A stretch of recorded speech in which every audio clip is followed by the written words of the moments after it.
Good morning, students. Today we will study your next topic, that is difference between heat and temperature. This chapter is very simple. Only few topics are mentioned in your syllabus. केवल कुछ topics हैं इस chapter के जो आपके syllabus में mentioned है और आपको पढ़ना है. एक ये difference between heat and temperature है. कुछ parts हमने कल पढ़ा था. इसके अलावा हमें बस thermal expansion का एक definition देखना है.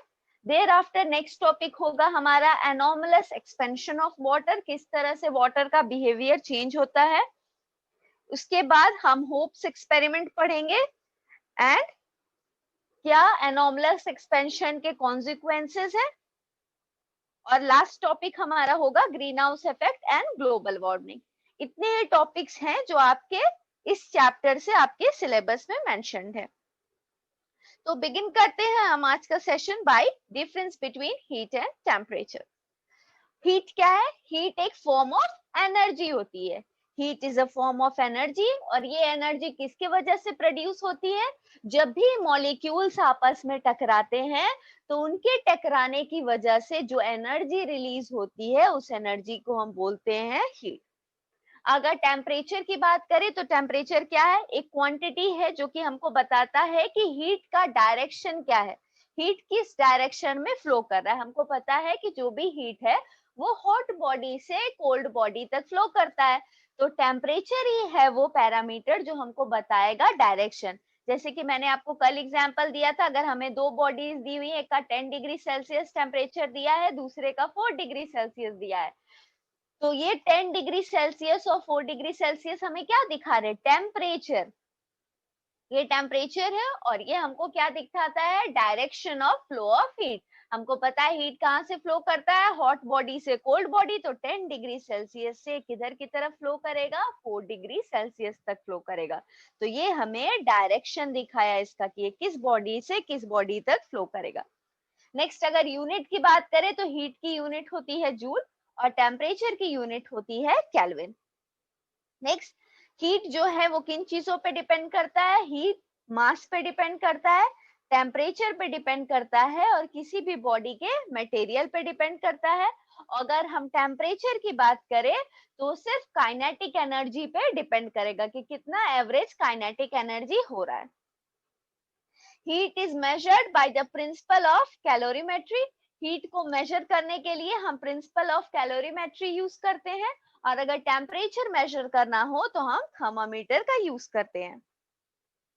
Two bodies having same quantity of heat में डिफर इन देयर टेम्परेचर. दो बॉडीज जिनके अंदर हीट की क्वांटिटी सेम हो उनके टेम्परेचर में डिफरेंस हो सकता है.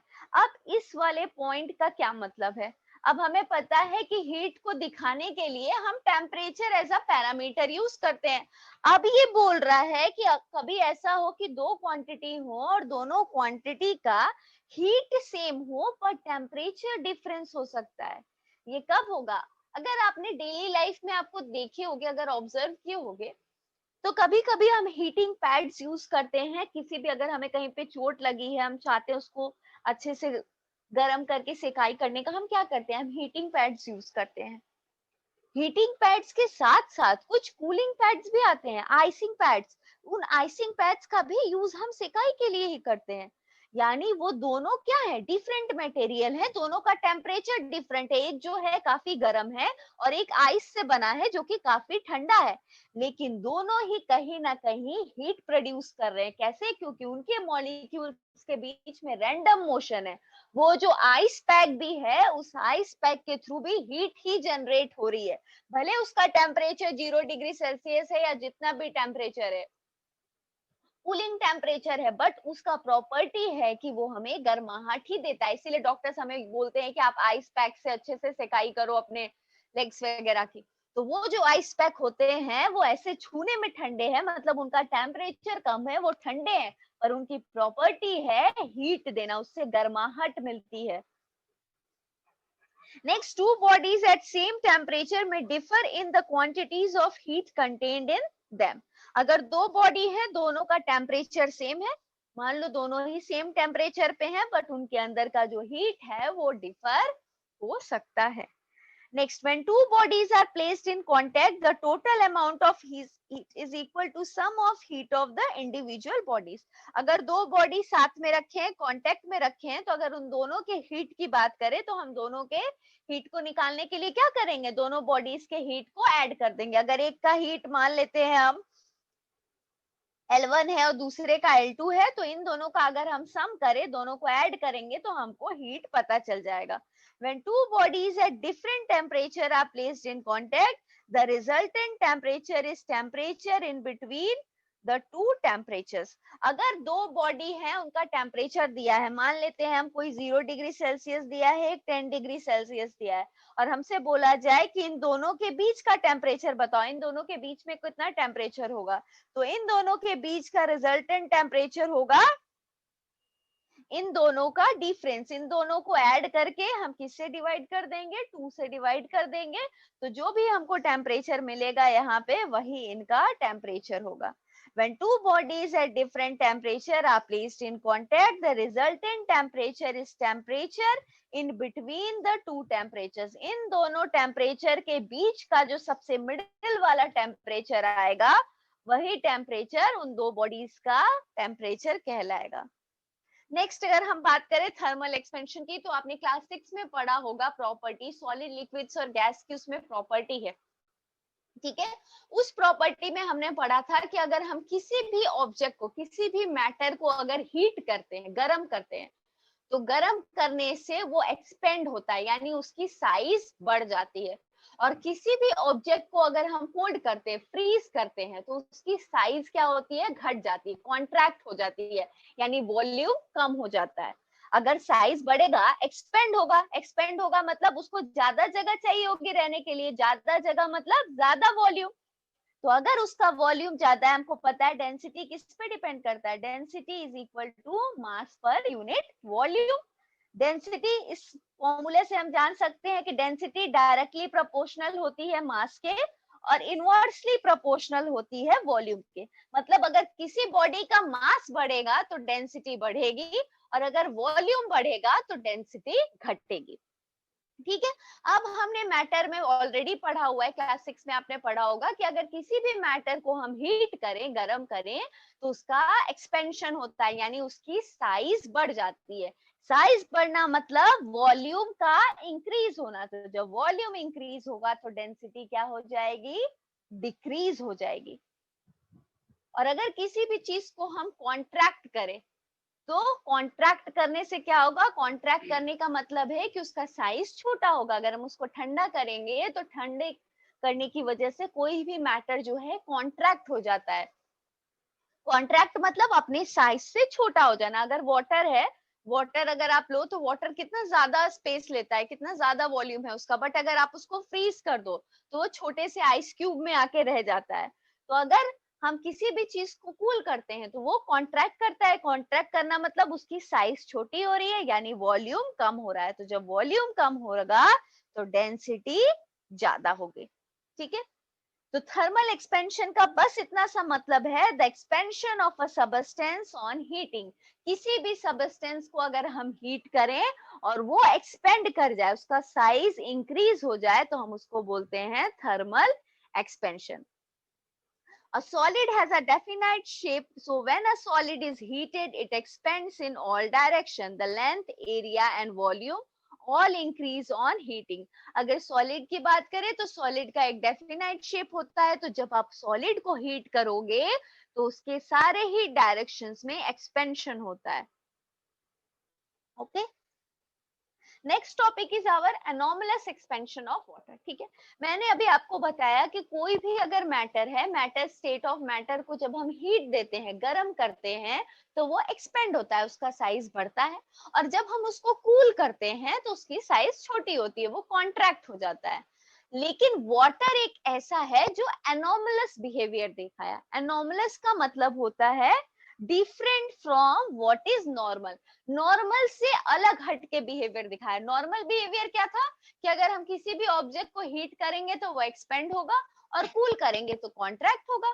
बट हमने देखा कि वाटर जो है, वाटर के केस में ऐसा हुआ कि एक्सपेंशन तो हो रहा है, हीट करने पे एक्सपेंशन हो रहा है, बट जब हम कूल कर रहे हैं कूल करने के टाइम कुछ एक पर्टिकुलर टेम्परेचर पे आके वाटर कॉन्ट्रैक्ट होने की जगह एक्सपेंड हो जा रहा है।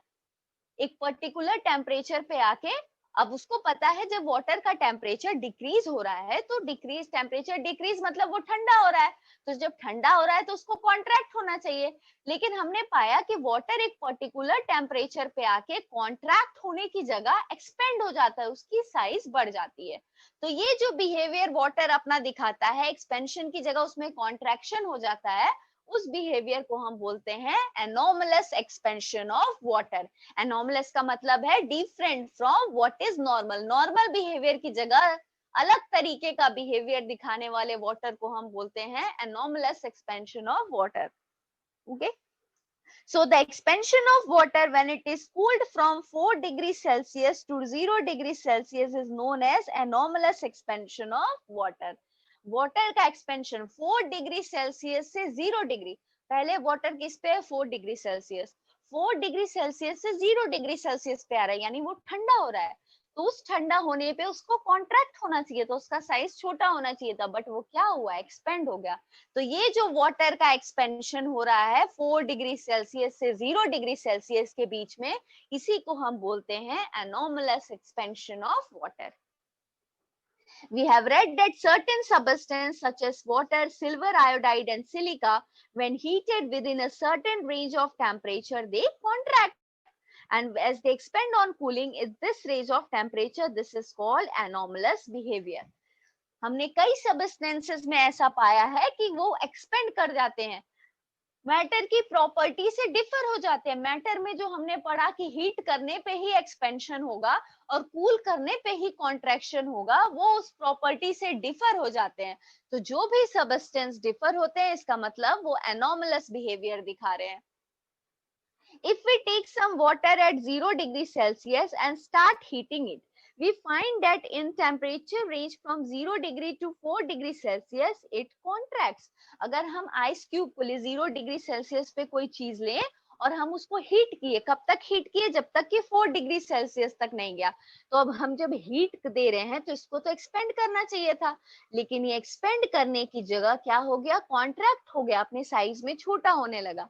ऑन हीटिंग फर्दर, जब हम 4 डिग्री से और ज्यादा हीट किए इसको, 4 डिग्री सेल्सियस से और ज्यादा टेम्परेचर दिए, तब ये एक्सपेंड हुआ। लेकिन 0 से 4 डिग्री सेल्सियस तक जाने में इसमें एक्सपेंशन होने की जगह कॉन्ट्रैक्शन हो गया।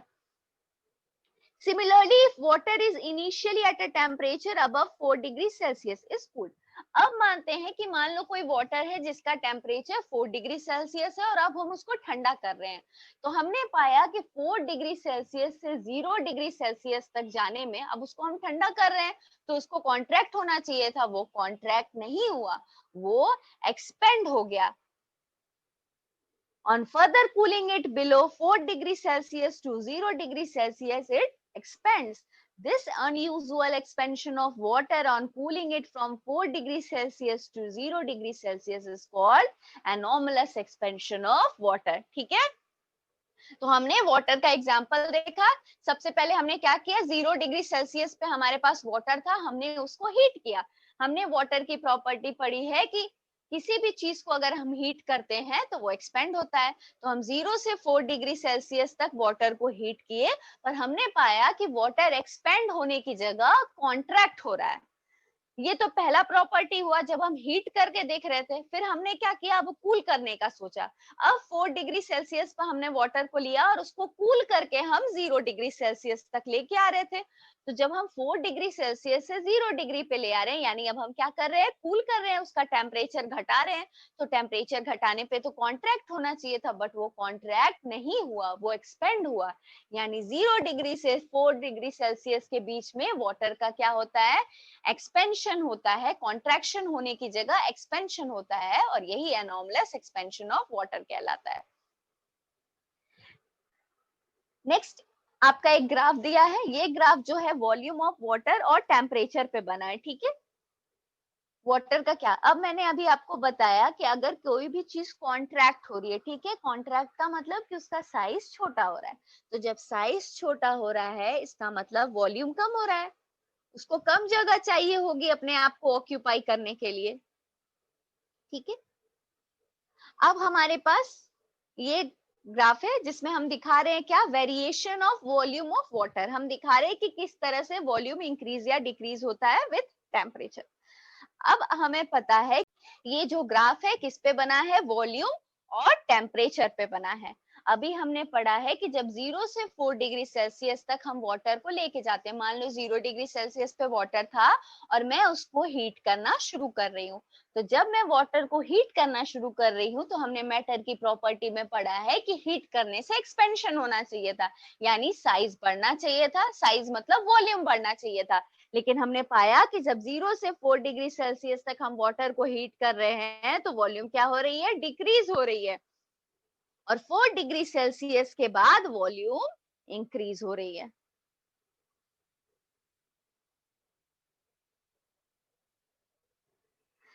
नेक्स्ट जो हमें टॉपिक पढ़ना है वो है Hope's experiment to demonstrate the anomalous expansion of water. अब होप्स एक्सपेरिमेंट क्या है, ये एक एक्सपेरिमेंट है जिसे साइंटिस्ट टीसी होप ने डिवाइस किया है। इस एक्सपेरिमेंट से हम एनोमलस एक्सपेंशन को एक्सप्लेन करते हैं। आपने देखा होगा बेटा, अगर आप लोग मूवीज देखते हो आपने देखा होगा कि अगर कोई ऐसे सरफेस है, बहुत ऐसे कश्मीर या ऐसे जो भी एरियाज हैं जब वहां बहुत ज्यादा ठंड पड़ती है तो वहां की बर्फ जम जाती है।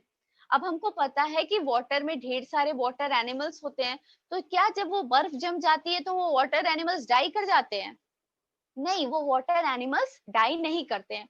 वो बर्फ ऊपर में जमी होती है पर अंदर में बहुत ठंडा पानी होता है। अगर उस बर्फ की झील पे कोई वॉक करे तो कभी कभी ऐसा होता है कि काफी रिस्की होता है, बर्फ की झील अंदर चली जाती, डूब जाती, क्योंकि अंदर पानी होता है, ऊपर में बर्फ जमी होती है पर अंदर में पानी होता है।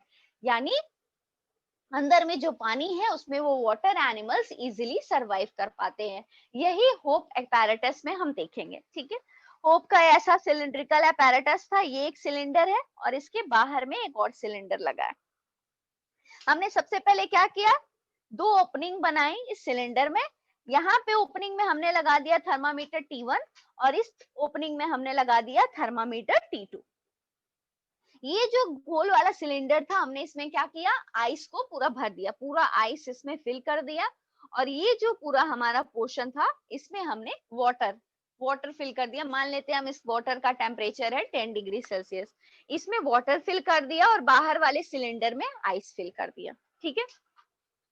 तो सबसे पहले कहाँ का वाटर ठंडा होगा, ऊपर का ठंडा होगा, या ये जो बीच वाला पोर्शन है यहाँ पे ठंडा होगा, या बिलो पोर्शन ठंडा होगा? तो आइस सबसे ज्यादा इस मिडिल पोर्शन के कॉन्ट्रैक्ट में है, तो ये जो मिडिल पोर्शन का वाटर है ये सबसे पहले ठंडा होगा। तो जब ये ठंडा होगा तो ये आइस के फॉर्म में कन्वर्ट होगा। ठंडा होने से हमने पढ़ा है कि क्या होता है, कॉन्ट्रैक्शन होता है, साइज छोटी होती है। तो जब इसका साइज कम होगा तो ये क्या हो जाएगा, इसके अंदर नीचे आके गिर जाएगा, आइस के फॉर्म में कन्वर्ट होगा और नीचे आ जाएगा। जब ये वाटर नीचे आएगा तो यहाँ पे इसका स्पेस लेगा, यहाँ पे जो वाटर है उनका स्पेस ये आइस ले लेगा और ये वाटर ऊपर चला जाएगा। यहाँ पे आइस जमा था, यहाँ पे जो वाटर है इस आइस की वजह से इसके अंदर का वाटर धीरे धीरे ठंडा हो रहा है, आइस के फॉर्म में जा रहा है। तो यहाँ पे जो आइस जमा हो रही है धीरे धीरे क्या होगी, वो नीचे आएगी। और ये जब आइस नीचे आएगी तो इसके अंदर का पानी जो है वो ऊपर जाएगा ना। आपने क्रो वाला एक्सपेरिमेंट देखा है ना, कि एक मटके में ढेर सारा थोड़ा सा पानी होता है और कंकड़ होता है, क्रो क्या करती है, धीरे धीरे कंकड़ डालती है तो पानी ऊपर की तरफ आने लगता है। वही केस इसमें है, यहाँ पे धीरे धीरे जब पानी ठंडा होगा बर्फ के फॉर्म में चला जाएगा तो बर्फ क्या होगी, नीचे। हम मान लेते हैं हम स्टोन को नीचे डाल रहे हैं, आइस स्टोन नीचे आएगा तो पानी क्या होगा, ऊपर की तरफ जाएगा। धीरे धीरे ऐसे ही कर करके वाटर जो है एक फॉर्म में कन्वर्ट होके नीचे आएगा और इसके अंदर का जो वाटर है वो ऊपर की तरफ जाएगा। तो ये तब तक होता रहता है जब तक कि इस थर्मामीटर में 4 डिग्री सेल्सियस ना हो जाए, ठीक है। जब हम इस थर्मामीटर का टेम्परेचर चेक किए तो हमको मिला 4 डिग्री सेल्सियस। तो ये कोल्ड करने का प्रोसेस तो अभी भी चालू है, अभी भी यहाँ पे आइस है, ये अभी भी कोल्ड हो रहा है। लेकिन हमने पाया कि जो थर्मामीटर है उसका टेम्परेचर 4 डिग्री सेल्सियस से कम नहीं हुआ, 4 डिग्री सेल्सियस पे ही आके रुक गया। क्यों? क्योंकि ये वाटर का एनोमलस बिहेवियर है। जब वो 4 डिग्री सेल्सियस पे आ गया तो 4 डिग्री सेल्सियस के बाद उसमें क्या होने लगेगा, 4 डिग्री सेल्सियस के बाद अब उससे अगर कम होगा तो उसके अंदर अब कॉन्ट्रैक्शन होने लगेगा। और जब कॉन्ट्रैक्शन होने लगेगा तो धीरे धीरे अब वाटर नीचे आने की जगह ऊपर ही जमा होने लगेगा। और जब जमा होने लगेगा तो धीरे धीरे इस टेम्परेचर थर्मामीटर का रीडिंग कम होगा और ये रीडिंग आके रुक जाएगी 0 डिग्री सेल्सियस पे। ये कांस्टेंट रहेगी on 4 degree Celsius and this will become 0 degree Celsius. Okay, so this is all for today. Just go through. I have provided one additional video on Hope's experiment. Just go through that, and if you have any query, just text me. Thank you.